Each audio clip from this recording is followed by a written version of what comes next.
Good evening, good afternoon, good morning, wherever the hell you are. My name is Luna fucking Rose, and this is Recovery in the Raw. Description of the platform. This is a platform where real recovering addicts share their experience, strength, and hope. We feature one or more speakers each week, which I haven't done lately, just because life be lifing. So anyway, we capture their story, and then I upload it, and that's what you see as the finished product. Graphic language is permitted. In the meantime, we encourage you to leave your comments. We upload daily recordings with captioning provided and an option of the daily JFT and SPAD readings from Narcotics Anonymous. Although we are not affiliated with NA or any other 12-step fellowship, approved literature is permitted. Just remember, this is your recovery and the raw. The seventh tradition of NA does not apply to this podcast. However, donations are accepted to cover the upkeep and maintenance of this channel. Any remaining funds beyond expenses will be sent to recovery nonprofit organizations. If you want to speak, we would love to hear your story. Or if you'd like to donate, please send either a request. I send either request to recovery and the raw 2050 at gmail.com. Thank you and many blessings. It's been a while since I read that, so yeah. Anyway, without further ado, I would like to introduce our guest this evening. For me, anyway, this evening it's 5:16 p.m. here on January 4th, 2026, and my guest today is going to be Kimmy, who I found in one of my recovery home groups. Um, Misfit Kimmy is what she goes by in the group. But anyway, she's from Pioneer, California. Not, I'm sorry, she's currently in Pioneer, California. But that is not where she's from. We'll find that out later. But anyway, so pretty much, Kimmy, what I want you to do is go ahead and just start, at the beginning. Just basically give us a brief summary of how your childhood was, how your teen years were, and basically your young adult life. Um, and you can go ahead and feel free to take it away. All right. Well, so I was born in Antioch, California, Contra Costa County. Lived there basically my whole life. Uh, my childhood was basically like I would always compare it to like the Johnsons, where I had two parents, two brothers, um, and a dog.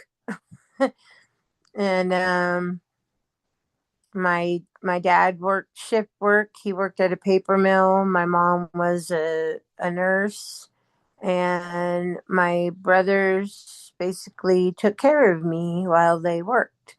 And I was born in 1973, so that you could basically go out and play until the street lights came on, and you didn't have to worry. You could ride your bike around the neighborhood, and you didn't have to worry about much of anything. It was that was those kind of times.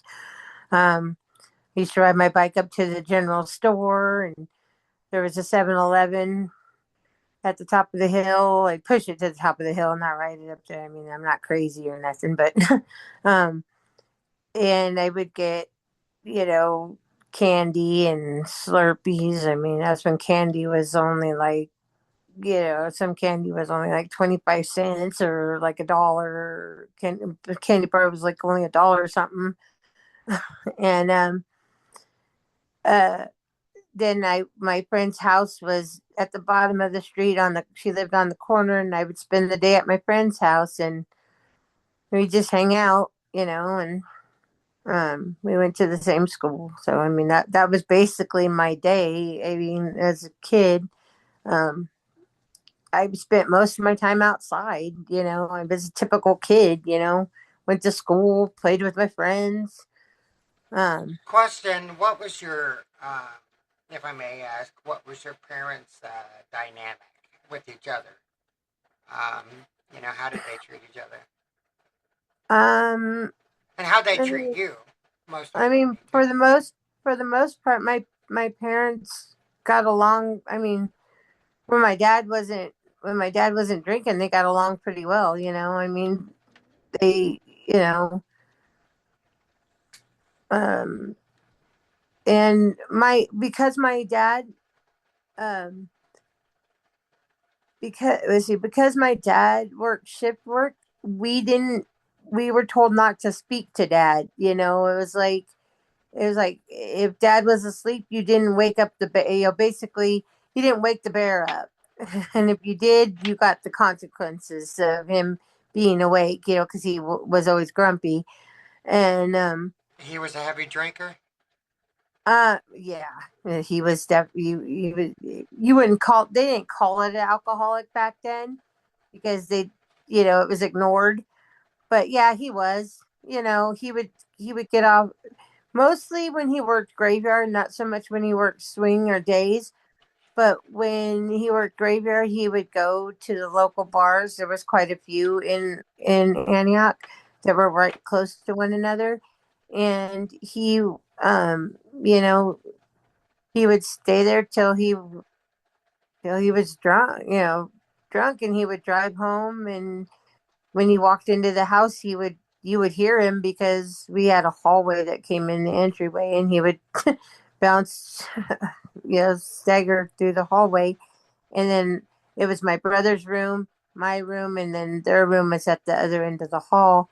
And you know, he never bothered anybody except we would hear him come in, and then go to bed. But we knew we knew where he had been. You know, wasn't a Did he secret. ever? Did he ever? Did he ever take his anger out on you?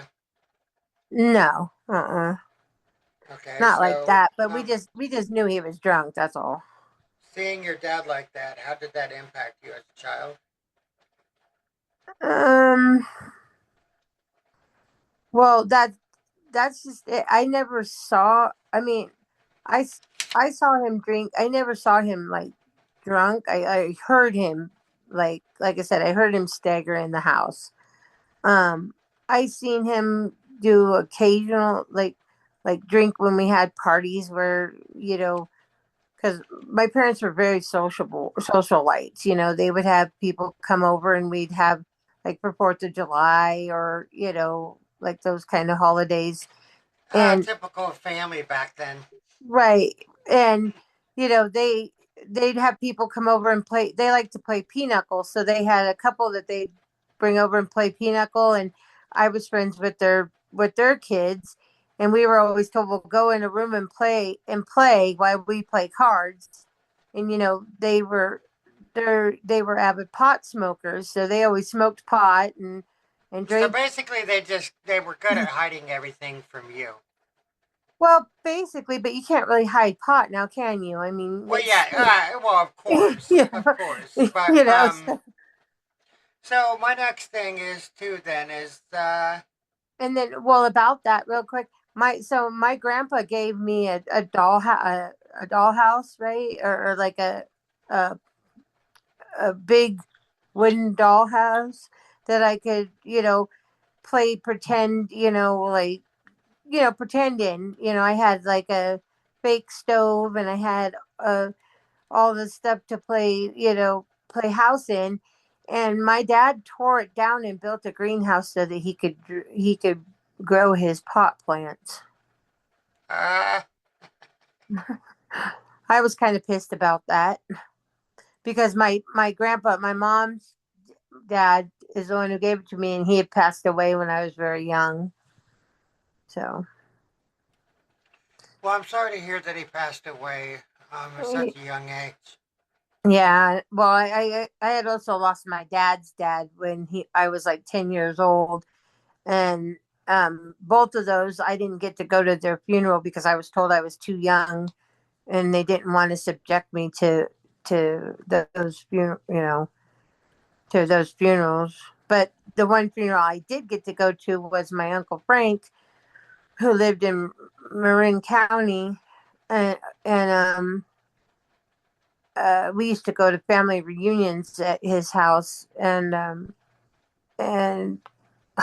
which was so odd to me now that I think about it today, because I was still young. I was like 11 and 12 when I went to that funeral, and they wanted me to walk up to the casket and see him, and I was like, no way, no way. And I stayed back, and I'm like, I barely even knew this man. Like, I wasn't as close to him as I was my grandpa, my mom's mom, and you guys wouldn't even let me go to that funeral, but you brought me to this funeral. I was like so confused. Yeah, well, it's gonna happen eventually, huh? So, Yeah. I mean, parents make their decisions how they make their decisions, but I never to this day understood why that took place that way. But it is what it yeah. is. I can't fix it now because it's already happened, you know? So, we talked earlier before we started the podcast here. You said you really started the social drink through the common things, the pot, the beer, the cigarettes. You would do all that, at 17 with Hmm. your school buddies. How was your school life with your friends? Things like that. How was your school life for you? I was actually a pretty good student. Um, my parents tried to send me to a Christian school, and I didn't like it, so I got myself kicked out of the Christian school on purpose. And then they put me in public school when I was in eighth grade, and I loved it. Um, and that's actually not in eighth grade, but like I in ninth grade I was older than all my friends, right? So I would buy my friends cigarettes, and they would give me like 25 cents, and I would go buy them cigarette. Like I would save it up and I'd go buy them cigarettes because, like I said, I was older than they were, and it only cost like $1.25 to get them out of the vending machine back then. So Yeah, when they had yeah, them in vending machines. right. I mean, it just goes to show how old I am and how what Well, actually, they have them is. in some select vending machines that some businesses, will rent out. They'll actually vending machines that have cigarettes in them. I've seen them. They're an arm and a leg, Yeah, but I've seen them. but Um, anyway, so yeah, so we at my high school, um, when I was in after I got out of junior high, because I only spent eighth and ninth grade at junior high because of going to the Christian school. Um, when I got into high school, I hung out with. I had a friend that, like, her name was Lori Petty, and she liked to dress like she always came dressed in leathers, and she liked the band Kiss and like Allison in Chains, and she was my bodyguard per se because I didn't like to fight, and she said, "Well, if anybody messes with you, I'll kick their ass." And I was like, "Okay, well, we'll just hang out." And so, because I knew her, I was popular, and so every day there was this one class that we didn't like, so we would skip the class and we'd go to the snack shack and we would smoke cigarettes, and they called us stoners because we smoked cigarettes, not necessarily pot. And we drink a 40th of beer. So I guess my beer drinking started like when I was in ninth, 10th grade. at that age, what was one of the most rough moments you had drinking? Can you recall a fucked up moment? At that age, no. My first uh, rough moment was when I was 17, and I was drinking with the friend of mine that I actually lived with for a short time in my life. Um, and we were drinking some various kinds of alcohol. And, first mistake is you never mix your alcohols. And the second mistake is you don't. and we were doing it on an empty stomach, and then she decided that she wanted to make spaghetti with packaged sauce, and I got so sick. And I woke up. I mean, this. I woke up in my stuff on my pillow, and luckily, I only lived down the street and around the corner from her. And I was like, I gotta go, and I had to carry. She let me take a shower at her house before I went home, but then I had to carry my pillow and my blanket, all gross, home. It was terrible. And I vowed never to do that again, never to drink like that again, because it was just, I said, if I was ever going to drink like that again, I was going to eat while I was drinking, at least snacks or something, because that was So, not good. basically, after you got out of high school, did you work anywhere? Did you have a Oh profession? yeah, Did you? I had, so when I was, like I said, I lived with that same person for a while, that girlfriend of mine. She had a 3-year-old daughter, and we lived for like a together for a short amount of time until she pissed me off. And then that's when I ended up living with the dealer guy friend of mine that I ended up being in a relationship with. And All right, right there. The dealer friend of yours that you ended up having a relationship with.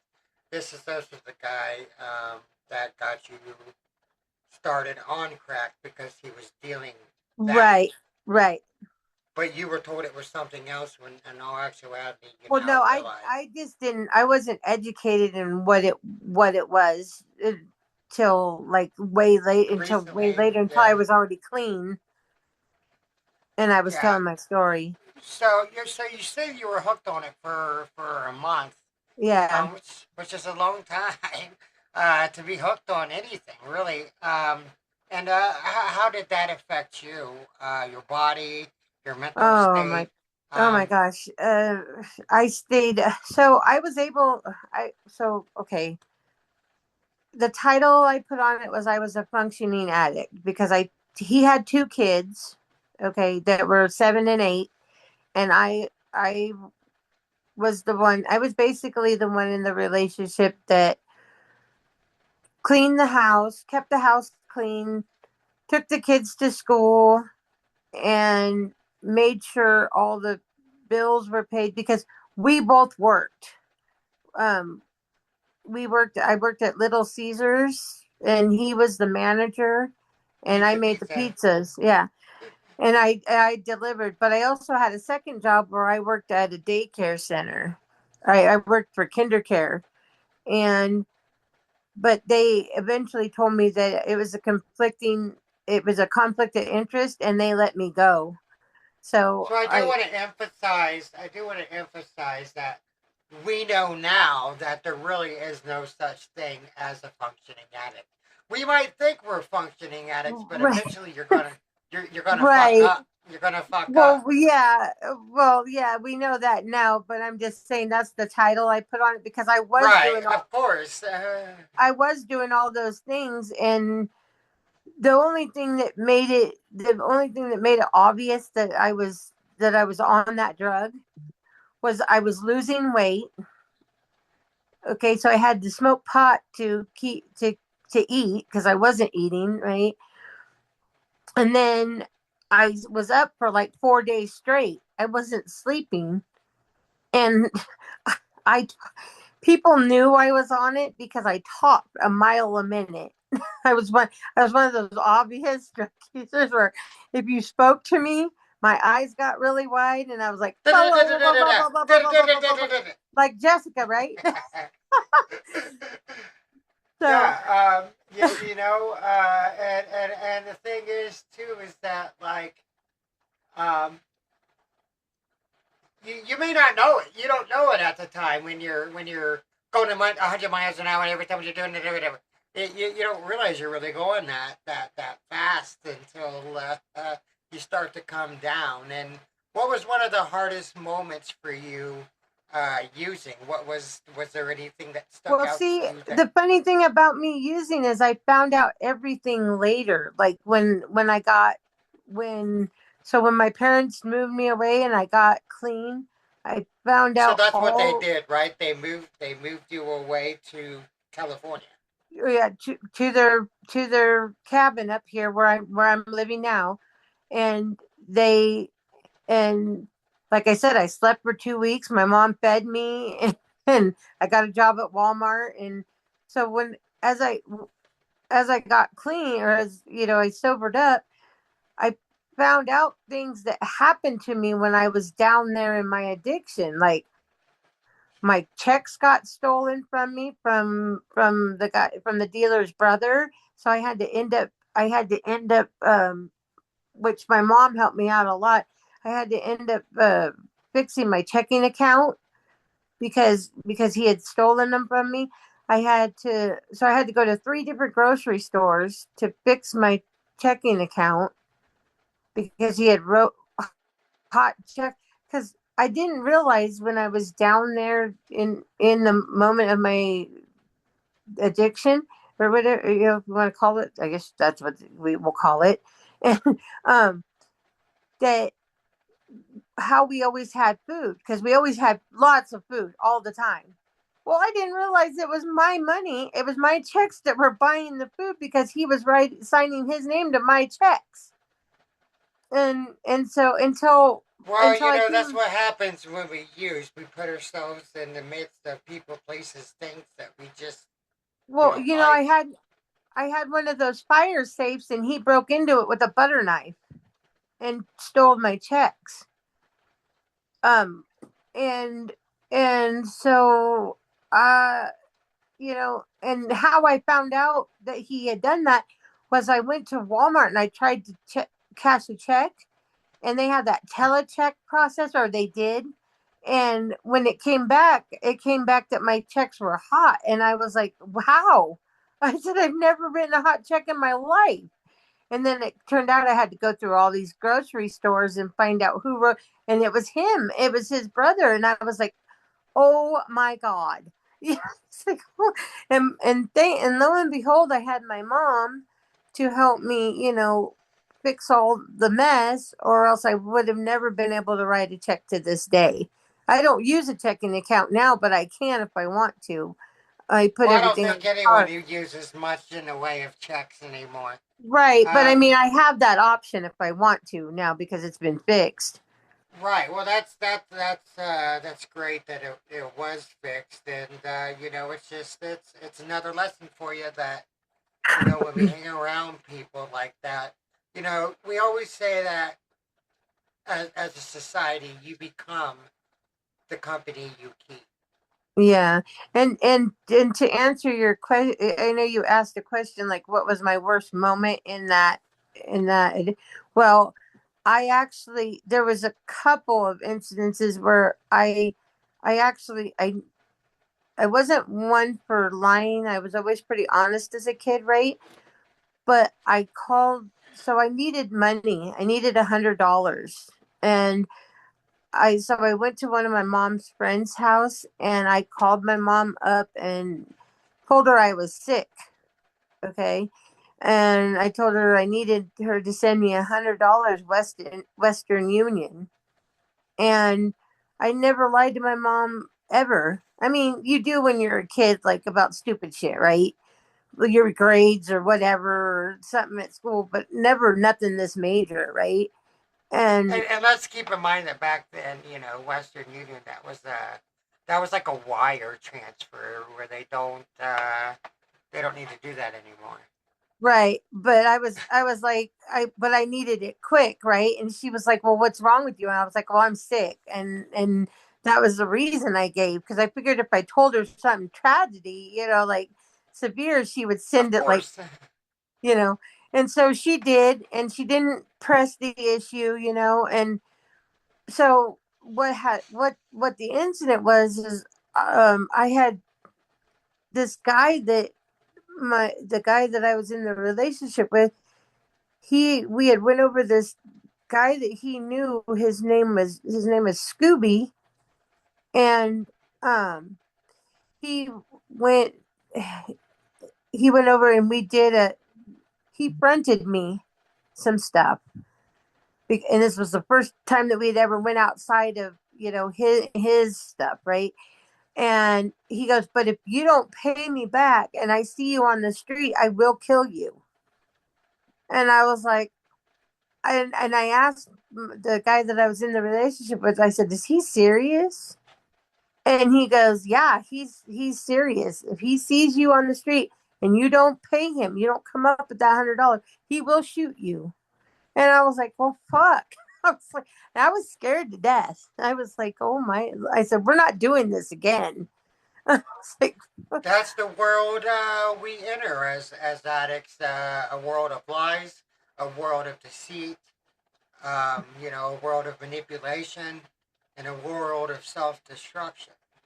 but you know When what, we Luna? I'm gonna tell you, in that whole month that I was doing stuff, I had fun too. I had a nickname. My name was Shadow.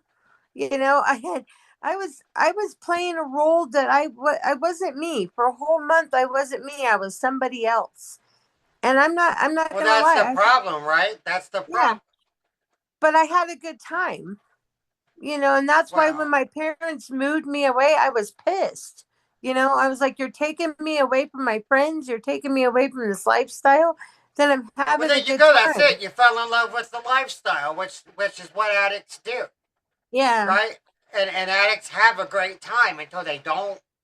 right. And then, So it was good. Your parents ripped you away from that yeah, because and when I got clean, when I got clean and I wised up and took my head out of my ass, oh yeah, I thanked my mom and dad over and over again. There was so much gratitude so you were because 49 when you got clean off alcohol, correct? yes, And then you've obviously only did the crack for about a month, but you did quit that stuff cold turkey, which is yeah.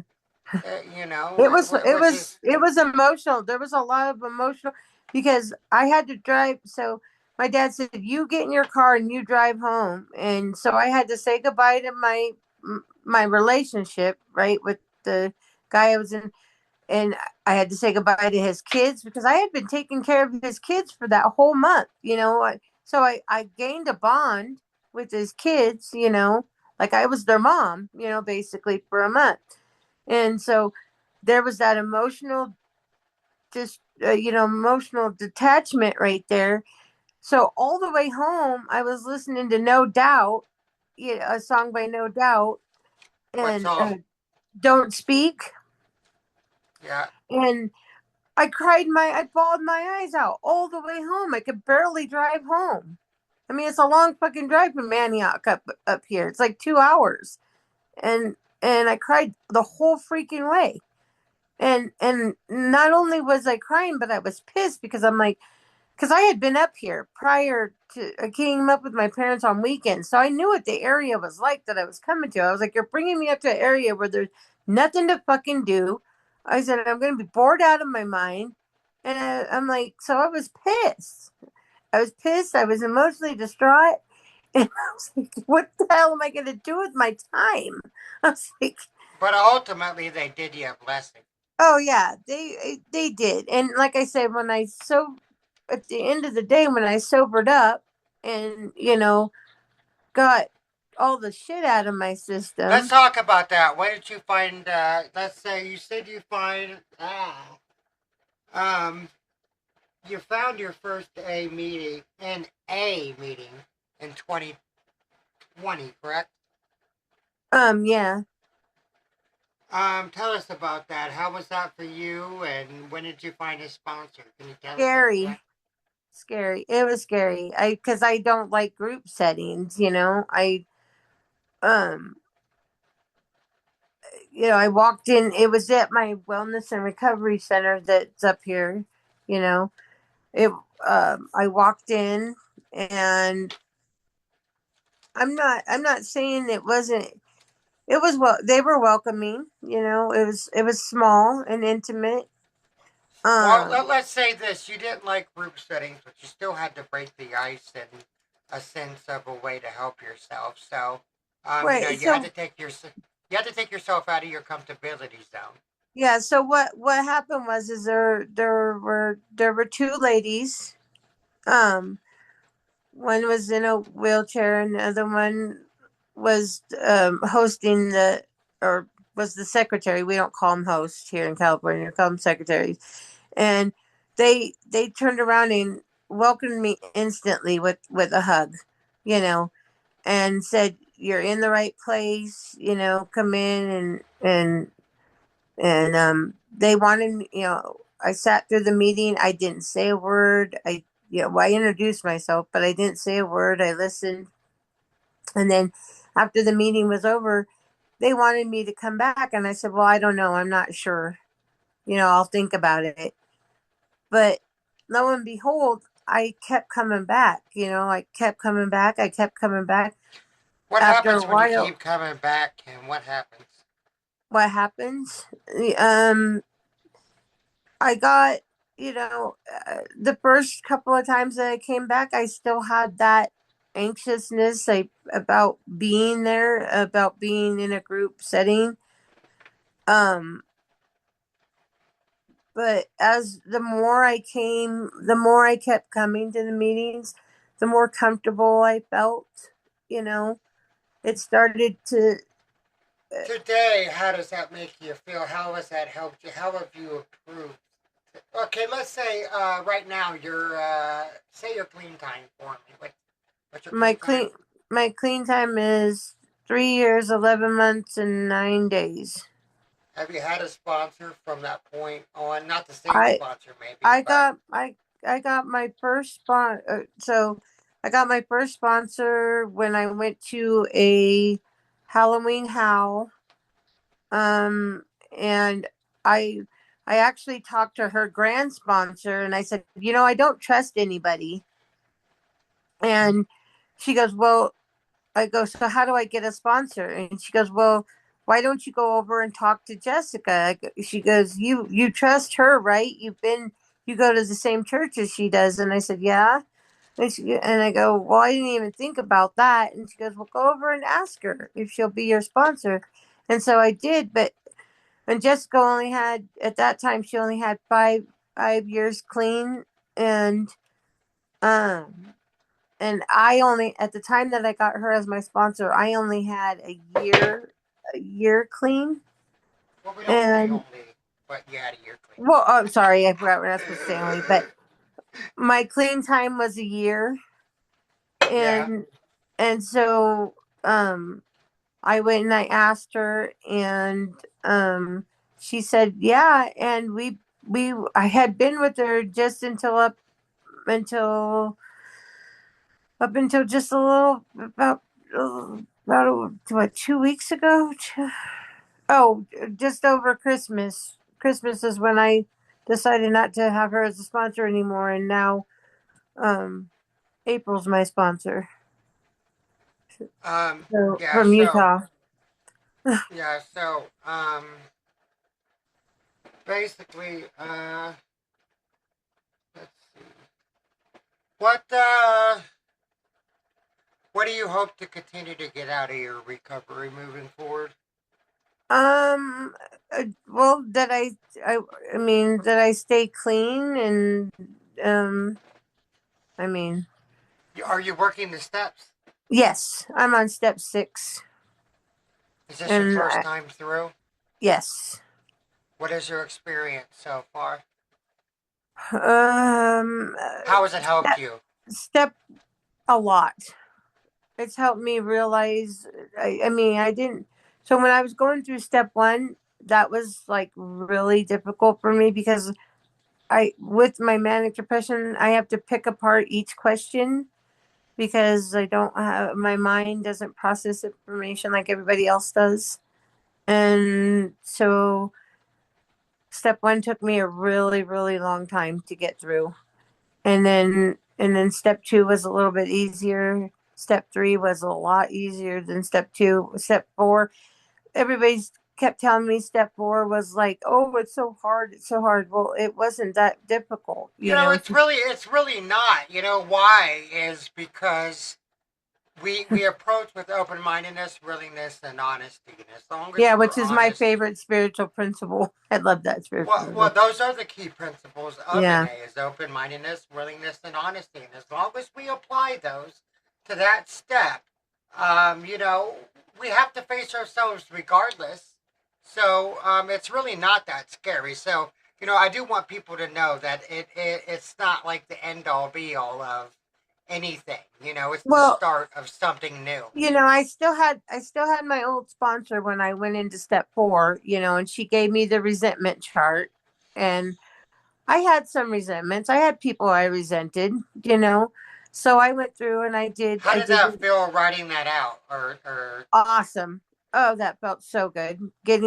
Putting it down because I I stuffed those resentments. A lot of those resentments I stuffed, and so to bring them out and put them out on paper, that was amazing. It felt like a weight had been lifted. so from not from when you weren't doing steps to doing steps, what made you decide that that would be the right thing for you is to do the step work? Well, I mean, I I don't I don't know. I actually, so when I was told I had to do steps, I I said no, no way.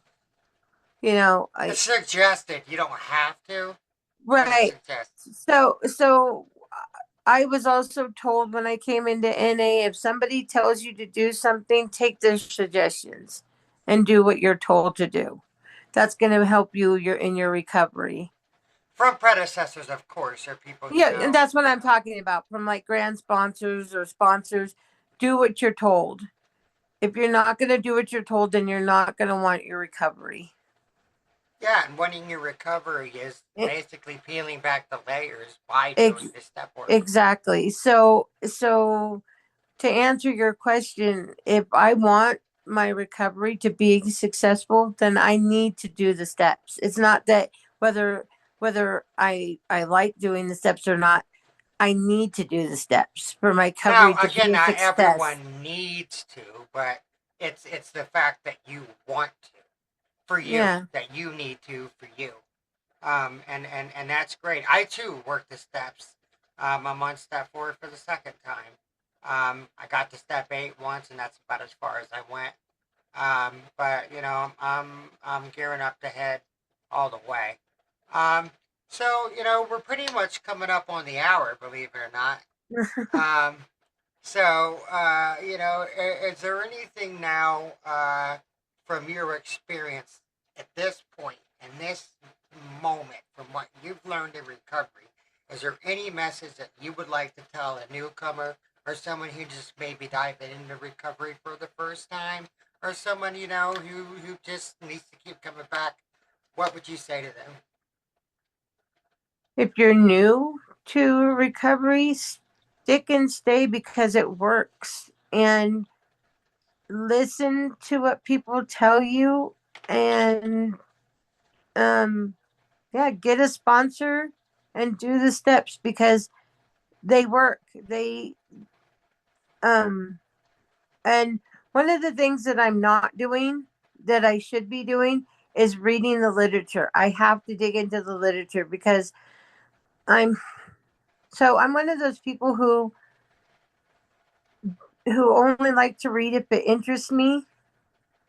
But apparently, there's a lot of interesting readings in the literature. I just haven't picked it up There yet. honestly is. There honestly is a I lot of. just I just haven't picked it up yet. But I catch a little No, bit I of. do want to say whatever program the listener might be going to or might not be going to, any recovery program, a lot, we call them 12-step programs, but a lot of Mhm. them on their own site have their own literature for recovery.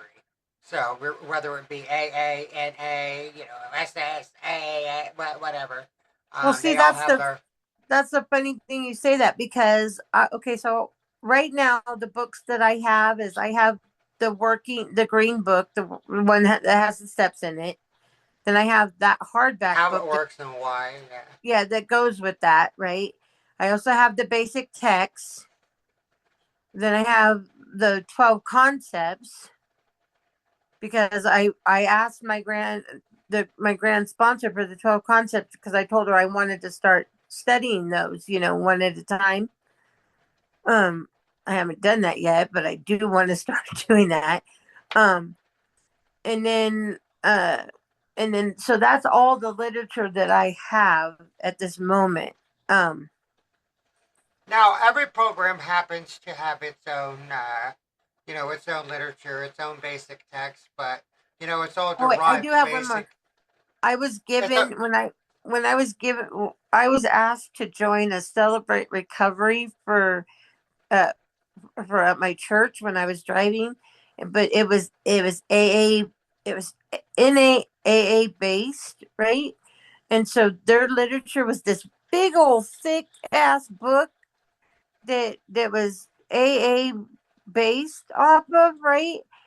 And it breaks down all the steps, all the step work, and the guy just gave it to me. I didn't even have to buy it. So I have that book as well. And I've cracked it open. I flipped through it. But, Basically whatever literature works for you. But the thing to keep in mind for the listener is that all of this started with AA, and then like for example NA started in 1953. Off of AA. And after that, everything else follows. So basically, every 12-step program, is beneficial for anyone who works the steps, no matter what, recovery program you well, adhere to. being that I was an alcoholic and I went into the rooms as a recovering alcoholic, I didn't want to go to NA. Somebody or AA, somebody brought me to a AA meeting, and I stepped into that room, and I was like, "Oh no." I was like, I'm not coming back because it was filled with old people who were saying they were clean, but were going to go to dinner and have a glass of wine. I was like, I know.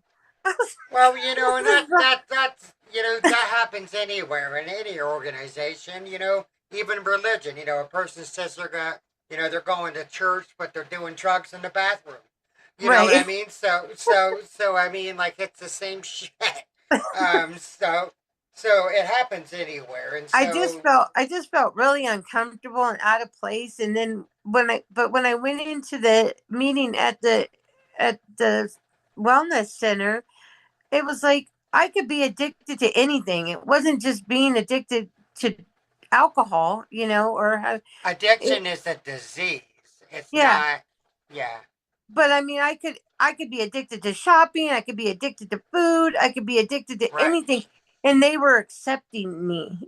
That's what I was. That's what I liked about And NA. that's your first NA meeting in Yeah, 2020. So yeah. exactly. And nobody judged me. Nobody judged me for. And I even had a little addiction to Woody blocks because I was on my phone and I was playing Woody blocks. I had to take it Well, off my there's phone. one sharer in the meeting, and let's not, I'm not going to be name specific, but there's, one sharer in the meeting who talks about how nutty bars help them, and I love nutty bars myself, but I like Pop basically, Tarts. basically it's whatever helps you. For me, it's now working out and running and stuff Hmm. like that. So eventually, down the road, it's really whatever helps you to turn your mind away from music. Yeah. But within moderation, because again, like you said, you can still be addicted to anything. You can be addicted to nutty bars. You can be addicted to Pop Tarts. You can be addicted to anything. Yeah. You know I what I like mean? music. I like music too. Music and crafts is my first go to if I want to Well, get it out of music's my head. okay. Music's okay to listen to unless you make your ears bleed, and that's your No. problem. But I've never heard of anyone listening to too much music and ODing. Right. So you know what I mean, or getting overweight because they listen to music. So No, um, I just like music. If I want to really get out of my head, I like putting on a good tune and just I could even get some meditation in if it's a good song. Just kind of close my eyes and go to and another place. meditation for you. Do you find that helps? Depends on what kind of mood I'm in before I start it. Yeah. Well, for me, my meditation's like cleaning. I Oh, like to okay. clean. I do So too. so I like to clean. So like as I'm doing that, I'll listen to a podcast, listen to a song, and it's kind of therapeutic for me. Because I like the end result. I like that I've cleaned something up and it looks good. And that's exactly Hmm. what happens. That's exactly what happens to us when we recover. We clean up and look good. Now Yeah. there's no graduation for recovery. You're always going to be a recovering addict. Right. But recovery starts to look, as other people say, good on us. Right. Um, and that's because the program works. I And with remember that, a member was asking about that the other day. They're like, well, how do we hear about people who have 30 years clean and all this other stuff. What's the end result of recovery? Everybody says they're recovering. Well, there really isn't. You're once an addict, you're always an addict. You just are, you're, you can handle, how do you say, you can handle it better. You know, you know, your means and your ends, or your ends and your means, or something. I'm not saying it right, but yeah. your willpower has changed from what it used to be, I Yeah, guess. and let's keep in mind too is that a person could be 30 years, a person could be 5 years, a person could be 3 years, a person could be a year clean and never work the steps, and then their entire time of being clean, only attending meetings, and that may work for them for a while, or whenever they decide to ever do the steps, if they decide to ever do the steps. You know what I Yeah, mean? So it's kind of like it's whenever people decide that they're ready to make a change in their life, and seeing that the program works. And what we mean by the program is any 12-step program, as long as you work the steps, well, it's only going to help you through life. yeah. See, I say, when as long as I've been in the NA program, I've heard like different, many different stories, and I've been to sponsorship conventions, and I've been to peer support conventions, and I've I heard this amazing. I went to one peer support convention in Sacramento, and I heard this man speak, and I wish I could remember his name, but I can't. But he presented himself as a homeless person, and then he peeled off his layers, and then when he got to the bottom, to the last layer of clothing, he was wearing a suit, and that suit meant what he was doing today, or that at that moment of his life. What a And great depiction for someone right, to. and his share, his speech that he did made the whole room fall to tears. And and I'm telling you, it was just amazing. And like I said, it it just, it hurts me that I can't remember his name, because he was just phenomenally amazing. And Well, let uh, me know, and then once you find out, I can always post that link in the chat. I Um, would have to ask, my grand sponsor, well, I whoever you know got to she would. talk to, Yeah, just let me she would know, and I can always. remember. But with that, Kimmy, I do want to thank you for your time. It's been an amazing interview. I've really enjoyed interviewing you. I've enjoyed interviewing everyone I've interviewed, but again, I've enjoyed my time with you, and I've learned a lot about you in just this hour and 3 minutes we've been talking. And I have to say, you're quite a remarkable person. I love your strength, your courage, and your will and ambition to be a better version of yourself. And that's what this I program I always does. say it's a work in progress. That's That's always exactly been what my we theory. are. It's a work in progress. That every one of us are. Progress, not perfection, is what we say. Yeah, my Um, my other my other thing I always say is that it'll work out in the wash. That's what I always Yeah, say. yeah. Or what is done in the dark will be brought to light, but you can't be afraid to bring shit to light, because Right. you're only gonna be helping yourself. But Mm. with that, we'll say goodbye. And the listener, I hope you've enjoyed this interview as much as I have. And with that, all we ask is that you stay clean, or you keep a smile on your face. You let it shine brighter than the sun, and you stay clean. Mean, Kimmy and Luna fucking Rose out. Love you. Thank you. And we're gonna stop the recording as soon as I figure out where I gotta go here. Where is it? Freaking technology. Hold on. Let me figure out a way to stop this thing. I should say stop. I have a okay.